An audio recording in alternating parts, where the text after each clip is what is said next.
이사야서 말씀 22장 같이 보겠습니다. 1절에서 14절까지 말씀 저와 여러분이 합봉소리로 같이 읽겠습니다. 시작. 환상의 골짜기에 관한 경고라. 내가 지붕에 올라가면 어찌함인고. 소란하여 떠들던 성, 즐거워하던 고리여, 너의 죽임을 당한 자들은 칼에 죽은 것도 아니요 전쟁에 사망한 것도 아니라 너의 관원들도 다 함께 도망하였다가 활을 벌이고 결박을 당하였고 너의 멀리 도망한 자들도 발견되어 다 함께 결박을 당하였도다. 그러므로 내가 말하노니 돌이켜 나를 보지 말지어다. 나는 슬피 통곡하겠노라. 내 딸 백성이 패망하였으므로 말미암아 나를 위로하려고 힘쓰지 말지니라. 환상의 골짜기에 주 만군의 여호와께로부터 이르는 소란과 발핌과 혼란의 날이여, 성벽의 무너뜨림과 산악에 사무쳐 부르짖는 소리로다. 엘람 사람은 화살통을 메었고 병거 탄자와 마병이 함께하였고 기르 사람은 방패를 드러냈으니 병거는 내 아름다운 골짜기에 가득하였고 마병은 성문에 정렬되었도다. 그가 유다에게 덮였던 것을 벗김에 그날이야 내가 숲을 곳간에 병기를 바라보았고 너희가 다윗성에 무너진 곳이 많은 것도 보며 너희가 아랫못에 물도 모으며 또 예루살렘의 가옥을 개수하며 그 가옥을 걸어 성벽을 견고하게도 하며 너희가 또 옛못에 물을 위하여 두 성벽 사이에 저수지를 만들었느니라.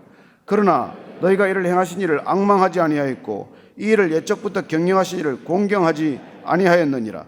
그날에 주 만군의 여호와께서 명령하사 통곡하여 애곡하며 머리털을 뜯으며 굵은 배를 따라 하셨거늘 너희가 기뻐하며 즐거워하여 소를 죽이고 양을 잡아 고기를 먹고 포도주를 마시면서 내일 죽으리니 먹고 마시자 하는도다. 만군의 여호와께서 친히 내 귀에 들려 이르시되 진실로 이 죄악은 너희가 죽기까지 용서하지 못하리라 하셨느니라. 주 만군의 여호와의 말씀이니라. 아멘. 22장은 오늘 예루살렘의 심판에 관한 말씀을 다시 얘기하십니다. 예루살렘에 관한 얘기는 앞서 일찍이 1장부터 5장까지인가요? 쭉 계속해서 말씀하셨던 부분인데 또 여기 예루살렘에 관한 얘기가 왜 나왔는지 궁금하시는 분이 혹시 있을지 모르겠습니다. 지금 이스라엘 주변의 열강들과 주변 나라들에 대한 멸망의 얘기, 심판의 얘기를 쭉 계속하시다가 다시 예루살렘 얘기를 하는 거예요. 이스라엘 얘기를 하고 계신 것입니다. 무엇 때문이겠습니까? 너희들도 잊지 말라는 거예요. 지금 이 사람 저 사람 얘기를 하다가 정작 자기 본인은 잊어버릴 수 있지 않습니까? 우리가 남의 험담 많이 하면 어떻게 됩니까? 자기 잘못을 잊어버리게 되죠. 이 사람은 이래서 안 되고 저 사람은 저래서 안 되고 너는 이래서 나쁘고 이 사람은 이래서 나쁘다라고 계속 얘기하는 사람들의 가장 큰 실수는 뭐예요? 나는 어떤 사람인데? 정작 나 자신은 어떤 사람입니까? 여러분, 내 안에 허물을 바라보는 사람들은 남의 안에 허물 바라볼 시간이 없습니다. 내 잘못에 늘 깨어있는 사람은 남의 잘못에 그렇게 신경을 곤두세우지 않아요. 내 안에 악을 발견한 사람은 내 밖의 악에 대해서 그렇게 흥분하지 않습니다. 그리고 그 죄가 사함을 받은 사람들은 절대 남의 죄를 물고 늘어지지 않습니다. 저는 오늘 다시 주님께서 예루살렘 너희들은 어떤 결말을 맞게 될 것인지 말씀해 주심으로 열방에 대한 심판이 진행되는 동안 예루살렘은 예외가 아니라는 것입니다. 우리가 믿음의 길을 걷기 시작하면서 흔히 착각하는 그 생각은 믿지 않는 사람들은 심판의 대상이지만 우리는 모든 심판으로부터 제외되는 듯한 그런 착각에 빠지는 것이죠. 물론 우리는 사망에서 생명으로 옮겨진 자들입니다. 구원이란 그런 것이에요. 그러나 구원받은 자들은 죄를 지어도 심판받지 않습니까? 여러분들이 민사법을 어기건 형사법을 어기건 어떤 법을 어기더라도 이 땅 가운데서 그 법에 규정된 형량을 면할 수 없듯이 하나님께서 너희들이 싸운 일이 있거든 예배를 드리다가도 가서 화해하고 와서 예배를 드리라. 그렇게 말씀하시는 이유가 무엇일까요? 끊임없이 우리 자신으로 돌아가지 않으면 우리 자신에 대한 성찰을 거두는 순간 우리는 착각에 빠지게 되는 것입니다. 우리가 믿음을 가지면서 경계해야 될 것이 그것이죠. 여러분, 이 땅에서 얼마나 많은 사람들이 많은 사람을 비판하고 이렇게 비난합니까? 그러나 우리가 착각하지 말아야 될 것은 비난한다고 해서 내가 의로워지는 것은 아니라는 것입니다. 우리가 아무리 많은 것을 비판한다고 해서 그 비판한다는 사실 자체가 나를 의롭게 하지 않는다는 것이죠. 여러분, 우리가 좋은 말씀을 많이 들으면 내가 좋아집니까? 자연스럽게 그렇게 되는 걸까요? 하나님의 말씀을 많이 들으면 우리는 저절로 좋아지는 겁니까? 물론 우리는 말씀을 많이 읽습니다. 아침마다 성경을 대합니다. 그러나 그 사실 자체가 우리를 당연스럽게 의롭게 하지는 않는 것이죠. 그 말씀대로 살려고 애를 쓰는, 그 말씀대로 살려고 몸부림치는, 그 말씀을 붙들고자 하는 결연한 의지, 그 결단이 없이는 저절로 뭐가 됩니까? 저는 그렇게 말씀드린 적이 있습니다. 믿고 사는 게 훨씬 힘들다고. 믿음 없이 사는 것보다 믿음을 가지고 사는 게 너무나 힘들어요. 세상을 따라갈 수도 없고, 그렇다고 세상을 거슬러 살 능력도 없고, 말씀은 알고 말씀대로 살 능력이 없다면 얼마나 힘듭니까? 그래서 주님께서 우리에게 내가 약속했는데 성령을 보내주겠다. 그 성령을 의지하고 내 안에 오신 성령이 내가 하지 못하는 것들을 반드시 이뤄낼 것이라고 약속해주고 계십니다. 그래서 우리의 신앙은 나를 의지하는 신앙이 아니라 내 안에서 일하시는 그분을 의지하는 신앙이 우리 신앙의 본질 아니겠습니까?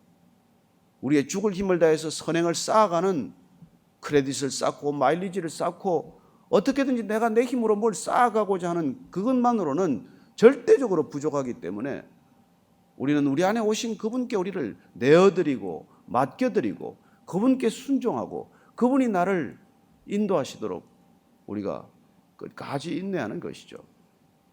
오늘 이 예루살렘이 착각하고 있는 착각을 깨뜨리는 말씀 다시 한번 듣게 됩니다. 22장 1절, 2절, 3절입니다. 시작.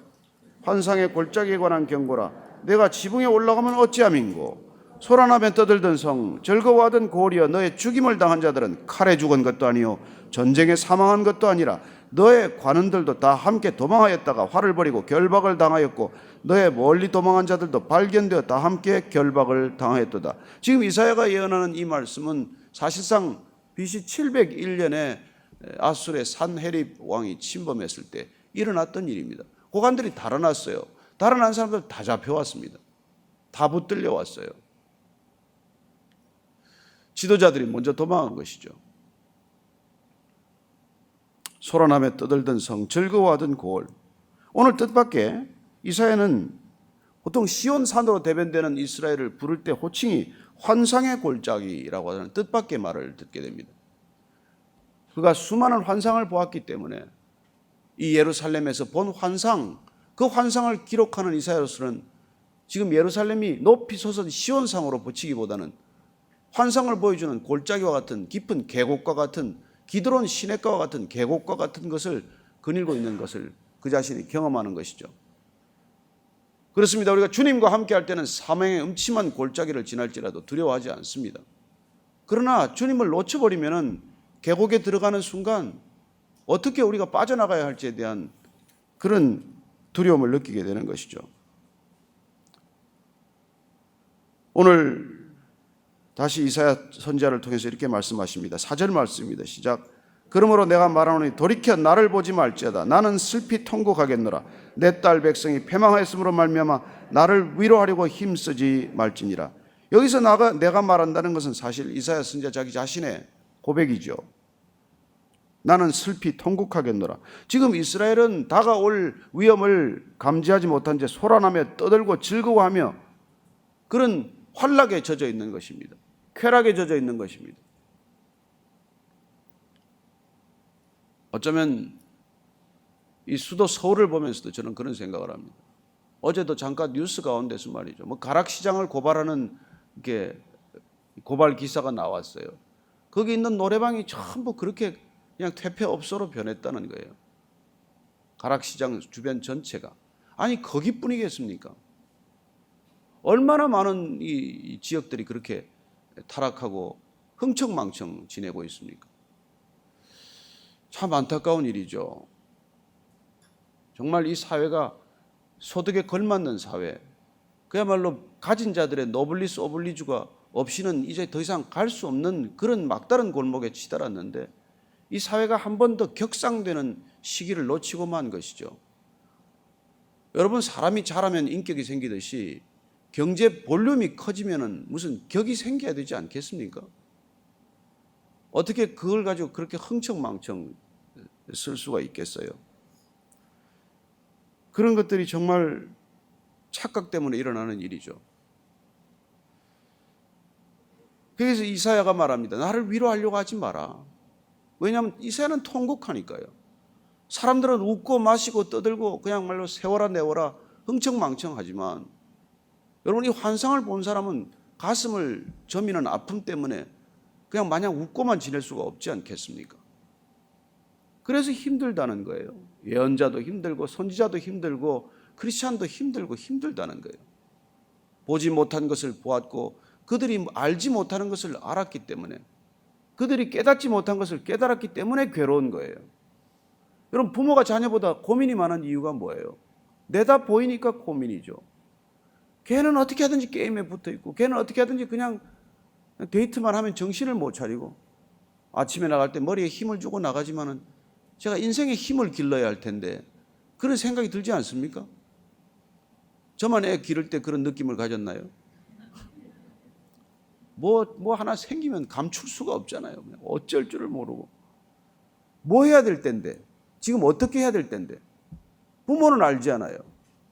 저런 아이 사귀면 안 된다는 것도 알고, 저렇게 시간을 보내서는 안 된다는 것도 알고, 저런 친구하고 어울려서 안 된다는 것도 알지만 그 애타는 마음을 애들이 모르잖아요.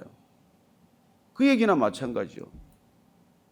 앞으로 10년 후, 20년 후가 눈에 펼쳐지듯이 보이는데, 저렇게 사는 삶의 결과가 어떻게 될 건지 다 보이는데 본인은 정작 모르고 말이죠. 부모의 잔소리에 귀를 막고 그냥 부모를 멀리 떠나는 것만이 꿈이 되고 희망이 되는 그런 아이들이 되지 않습니까? 제가 미국에 건너가면 서부에 있는 친구들 만나면 아이들 얘기를 해요. 졸업하면 번연히 자기가 사는 주에 있으면 인근 대학에 가면 등록금이 $10,000도 안 되는데 그 비싼 사립대학에 가서 멀리 가려고 한다는 거예요. 단 한 가지 이유, 부모와 멀리 떨어지고 싶다는 이유 때문에. 동부에 있는 애들은 서부로 가고 싶어하고 서부로 있는 애들은 동부로 가고 싶어하고 부모하고 떨어지는 게 그냥 꿈인 거예요. 부모가 얼마나 애가 탑니까? 지금 그 얘기를 하는 거예요. 너 날 위로하려고 하지 말아라. 앞으로 무슨 일이 닥칠 터인데, 그런 애타는 마음을 듣게 됩니다. 자, 5절 이하를 읽습니다. 시작. 환상의 골짜기에 주 만군의 여호와께로부터 이르는 소란과 발핌과 혼란의 날이여, 성벽의 무너뜨림과 산악에 사무쳐 부르짖는 소리로다. 엘람 사람은 화살통을 메었고 병거탄 자와 마병이 함께하였고 기르 사람은 방패를 드러냈으니 병거는 내 아름다운 골짜기에 가득하였고 마병은 성문에 정렬되었도다. 그가 유다에게 덮였던 것을 벗김에 그날에야 내가 숲을 곳간에 병기를 바라보았고 너희가 다윗성에 무너진 곳이 많은 것도 보며 너희가 아랫못에 물도 모으며 또 예루살렘의 가옥을 개수하며 그 가옥을 걸어 성벽을 견고하게도 하며 너희가 또 옛못에 물을 위하여 두 성벽 사이에 저수지를 만들었느니라. 그러나 너희가 이를 행하신 일을 앙망하지 아니하였고 이 일을 옛적부터 경영하신 일을 공경하지 아니하였느라. 어쨌건 환상의 골짜기, 이 예루살렘 이스라엘 땅에 그런 뜻밖의 재난이 닥칠 때, 어려움이 닥칠 때, 전화가 미칠 때, 그때 너희들은 비로소 숲을 곳간에 병기를 바라보았고 다윗성에 무너진 곳이 많은 것도 보인다는 것입니다. 그때 보인다는 거예요. 지금 보이면 얼마나 좋습니까? 지금 보이면 얼마나 좋습니까? 왜 그때 가서 보입니까? 여러분, 우리가 믿음의 눈을 떠서 보는 건 뭐예요? 보이는 것만을 보지 않는 삶으로 접어드는 것이죠. 믿음의 눈을 떴다는 것은 지금 보이지 않는 것을 본다는 거예요. 우리가 믿음으로 살아간다는 것은 그런 삶을 살기 시작하는 것이죠. 눈에 보이는 것만 보고 살아가는 이 세상 가운데서 보이지 않는 것을 본다는 것, 이게 중요한 것입니다. 여러분, 보고 듣는 게 얼마나 중요합니까? 그러나 궁극적으로 보고 듣는 결과는 어디로 연결되어야 합니다? 보고 들은 것을 살아내는 삶으로 연결되어야 하는 것이죠. 그들은 결국 보아야 할 때 보지 못하고 보지 않아도 될 때 보았고 반드시 보아야 할 때 볼 것을 놓치고 보지 않아도 될 것을 보고 사는 삶을 산 결과지요. 그래서 저는 제가 이때까지 이 나이까지 살아보니까 정말 자녀들에게 보여줘야 할 것을 계속 보여줘야 돼요. 보여줘야 할 것을 보여주지 않기 때문에 걔들이 보고 싶은 것을 보는 인생이 되는 것입니다. 끊임없이 우리가 이 아이들을 놓친 이유가 뭐예요? 저는 참 후회스러운 게 그거예요. 뭐 별로 다른 건 후회 안 되는데 그 아이들이 한참 많은 것을 보아야 할 때 내 보는 게 급해가지고 그 아이들을 보여주는 시간을 놓친 거예요. 나는 나대로 허망한 것을 보았고 아이는 아이들대로 허망한 것을 보게 내버려 둔 거예요. 보아야 할 것을 보게 하는 삶, 그게 자녀 교육 아니겠어요? 그 아이들이 우리가 당연히 보아야 할 것을 안 보여주었기 때문에 또래들끼리 모여서 그냥 보고 싶은 것, 그 나이에 얼마나 호기심이 많습니까? 이런 것도 호기심, 저런 것도 호기심.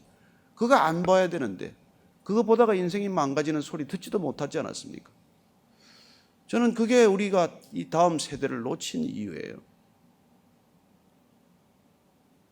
저는 정말 우리가 주일 예배 때 어떻게 보면 젊은 사람들이 많이 와서 기쁘기도 하지만 그러나 제가 함께 패밀리 워십이라는 이유로 젊은 아이들 정말 말귀를 조금만 알아듣기만 하면 같이 예배를 드리자 하는 이유가 이 어른들과 함께 예배 드리는 걸 봐야 한다는 거예요. 본인들끼리만 예배 드리는 모습에 젖어 놓으면 나중에 그것만 조금만 바뀌어도 다른 예배는 예배로 인식이 안 돼요. 예배를 못 드리는 애가 되는 거예요. 또래들끼리만 노는 게 그냥 재미가 붙어가지고 고통스럽지만은 어른들과 살아가는 삶의 현장 다 못 알아듣지만 함께 예배드리는 그 모습을 보고 자라야 세대 간의 연결이 이어지는 거예요.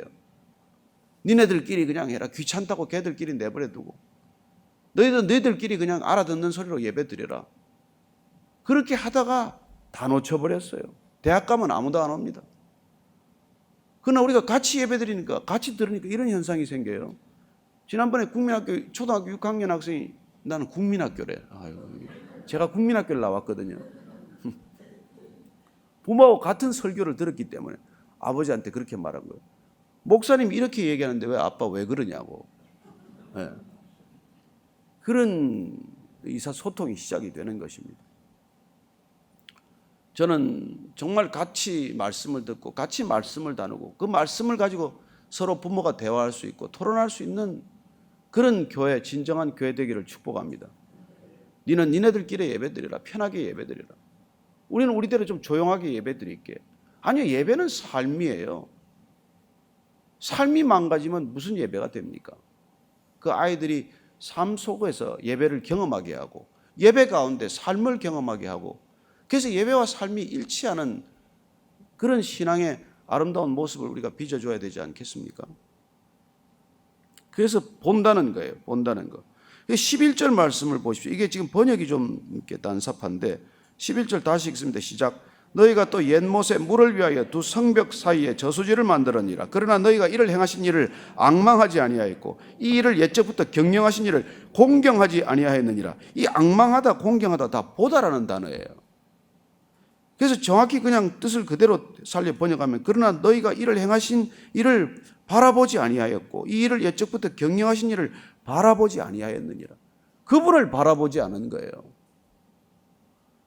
여러분, 왜 우리가 지금 이 지경에 와 있습니까? 우리가 바라보아야 할 분을 바라보지 않은 거예요. 바라보아야, 신앙은 바라보는 것입니다.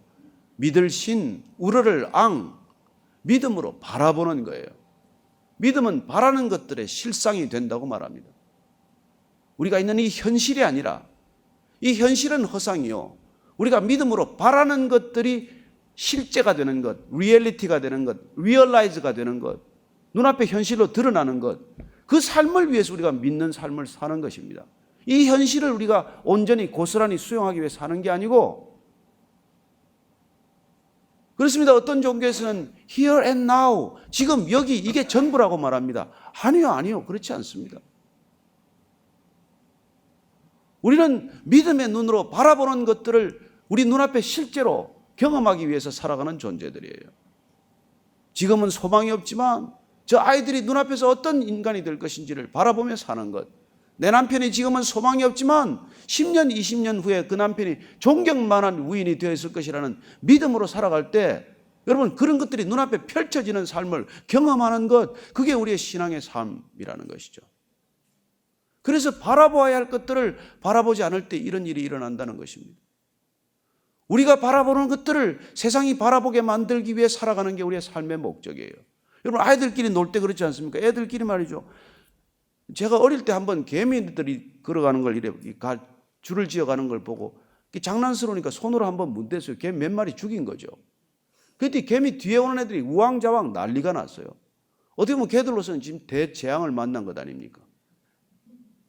근데 조금 있으니까 신기하게 이놈들이 또 줄을 만들어 다 가는 거예요.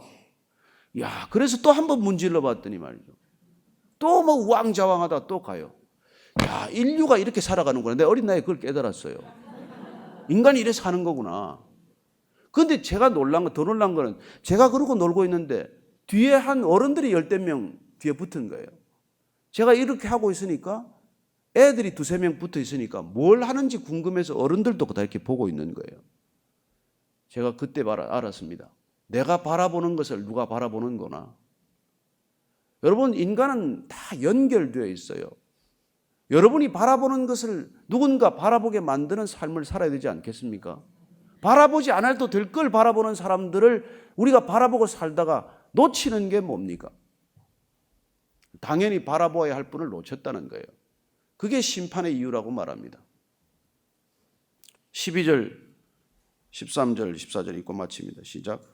그날에 주 만군의 여호와께서 명령하사 통곡하며 애곡하며 머리털을 뜯으며 굵은 배를 띠라 하셨거늘 너희가 기뻐하며 즐거워하여 소를 죽이고 양을 잡아 고기를 먹고 포도주를 마시면서 내일 죽으리니 먹고 마시자 하는도다. 만군의 여호와께서 친히 내 귀에 들려 이르시되 진실로 이 죄악은 너희가 죽기까지 용서하지 못하리라 하셨느니라. 주 만군의 여호와의 말씀이니라. 오늘 보니까 그런 날이 올 때 이렇게 머리털을 쥐어뜯고 이렇게 통곡하며 애곡하며 회개하라고 했는데 끝까지 회개 안 한다는 거예요. 기뻐하며 즐거워하며 소를 죽이고 양을 잡아 고기 먹고 포도주 마시고 내일 죽으리니 먹고 마시자. 위기가 와도 이런 사람이 있다는 것입니다. 위기가 와도. 그렇습니다. 종말이 와도 먹고 마시는 사람이 있고 한 그루 사과나무를 심겠다는 사람도 있고 그렇지 않습니까? 여러분 마지막은 어떤 형태로 와요. 그러나 우리는 그 이후를 알기 때문에 보았기 때문에 오늘을 사는 데 대한 두려움이 없다는 것이죠. 내일이 종말이 오기 때문에 오늘 먹고 마시자. 내일 더 이상 못 먹기 때문에 오늘 맛집을 찾아가자. 미슐랭 어디냐? 이게 아니고 저는 여러분들이 미슐랭 너무 좋아하지 않게 되기를 바랍니다. 누가 가보셔서 가봤더니 별거 아니더라고요. 차라리 된장찌개 하나 낫지, 김치찌개 하나 낫지, 이렇게 요란하게 먹어봐야 먹을 것도 없어요. 근데 그런 걸 우리는 그게 왜냐면 프랑스에서 다 관광산업으로 한 거예요. 왜 그 기준을 우리가 받아들여야 됩니까? 걔들은 그냥 막 포도주 담아가지고 그거 그냥 팔려고 무슨 보졸레 행사를 하면 그게 우리가 그냥 난리를 치는 거예요. 그런 마케팅에 말려 들어가는 것도 다 안 봐도 될 것 보다가 그냥 그런 일이 생기는 거예요. 먹고 마시는 것 중요하죠. 그러나 전부는 아닙니다. 오늘 이렇게 살아가는 세상을 향해서 우리가 친히 듣고 보아야 할 것들을 다시 한번 보며 살아가는 저와 여러분 되기를 축복합니다. 내가 계속 바라보는 것, 그 바라보는 것들을 누군가는 같이 바라보게 됩니다. 특히 우리 자녀들이 그렇게 바라보아야 하지 않겠습니까? 저는 정말 우리 자녀들에게 존경받는 부모가 되기를 축복합니다. 여러분 제일 존경받기 어려운 게 배우자로부터 그리고 자녀들이에요. 여러분 배우자와 자녀들한테 존경받고 공경받으면 인생 성공한 겁니다. 다른 사람한테 존경받는 게 성공이 아니에요. 가장 가까이 있는 사람한테 존중받고 존경받는 것이 인생의 성공입니다. 성공하십시오. 밖에서 아니라 안에서, 내 안에서, 내 곁에서 성공하는 저와 여러분 되기를 축복합니다. 비결은 하나예요. 그분을 바라보는 겁니다. 끝까지 바라보는 여러분의 생애가 되기를 축복합니다. 오늘 주님을 한번 간절히 바라보는 기도를 드리겠습니다. 한번 같이 기도하겠습니다. 하나님, 눈을 감으면 보이는 분이 있습니다. 눈을 떠야 보이는 것들이 있지만 눈을 감아야 보이는 분이 계십니다. 주님 바라보기를 원합니다. 오늘 이 아침에도 주님을 바라보는 아침이 되기를 바라고, 그 바라보는 주님을 향하여 내 기도를 올려드리는 것, 해결되지 않는 문제들이 있습니다. 주님, 안타까운 문제가 있습니다. 주님께 가지고 나왔습니다. 세상 사람 찾아다니지 않고 오늘 이 소중한 시간, 이 아침에 주님께 내 모든 문제 내려놓았으니 주님 해결하여 주옵소서. 수고하고 무거운 짐진 자들아 다 내게로 오라. 내가 너희를 쉬게 하리라 말씀하셨사오니 주님 바라보고 주님 앞에 쉼을 누립니다. 주님, 이 문제 해결해 주십시오. 주님 많이 해결하실 수 있습니다. 주님 바라봅니다. 세상 바라보던 눈 잠깐 거두어서 주님 바라보니 이 아침에도 주님과 시선이 맞기를 원합니다. 주님, 우리를 바라보아 주옵소서. 하나님 아버지, 세상은 하나님이 어디 있냐, 내가 바라보는 하나님이 어디 있냐, 내게 보여달라 말하는 세상을 삽니다. 그러나 우리는 주님, 보지 못할 것을 보았고 안 보이는 것을 보았고 안 들리는 것을 들었사오니 주님, 우리가 바라보는 주님이 이 땅의 주인임을 영광 중에 드러내어 주옵소서. 이제는 십자가에서 그 영광을, 그런 영광, 상상할 수도 없었던 그 영광을 밝히 드러내신 우리 구주 예수 그리스도의 은혜와 하나님 아버지의 무한하신 사랑과 성령의 인도하심이 오늘 말씀을 따라 세상 끝을 바라보지 않고 주님 바라보기를 결단한, 그리하여 내가 바라보는 주님을 함께 바라보기를 소망하는 이 자리에 고개 숙인 모든 주님의 지체들, 주님의 백성들 위해 지금부터 영원까지 함께 하시기를 간절히 축원하옵나이다. 아멘.